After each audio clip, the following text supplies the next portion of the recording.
Over 50 million people live with Alzheimer's disease worldwide, but not everyone is affected equally.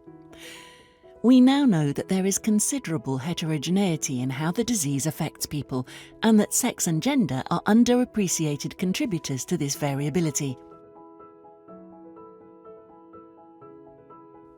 The Women's Brain Project is a Swiss-based non-profit that has spearheaded global efforts to showcase how considering sex and gender can help provide better solutions for Alzheimer's disease. The study of sex differences is gaining momentum. Scientists have traditionally considered this topic in epidemiological terms, in other words, whether disease burden or risk differ between men and women. However, it is now clear that sex and gender are important variables that affect the course and treatment of brain diseases.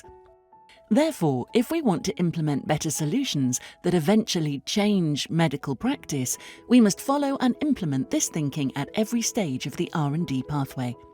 Applying our knowledge of sex and gender issues must start at the earliest stages of research.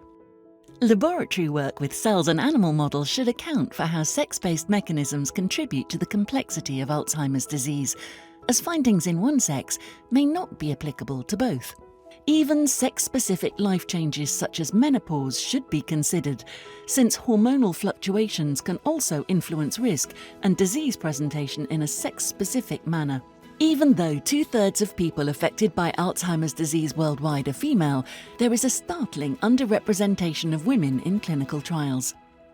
Attention to sex differences can be reinforced by the reporting of sex-stratified data and ensuring adequate sex representation to be able to investigate sex differences in the safety and efficacy of new treatments.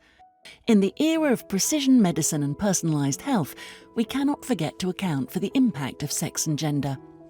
Individual differences matter in the context of disease, and sex and gender considerations are a mandatory starting point to treat people living with Alzheimer's disease effectively and equally. If we are to deliver the promise of precision medicine in Alzheimer's disease, then the role of sex and gender can no longer be overlooked. We owe it to society to recognise the current research gaps and move past the one-size-fits-all approach. If we apply our knowledge about sex and gender in science and medicine, then we can better meet the needs of all people with Alzheimer's disease. Sex and gender differences are the gateway to precision medicine.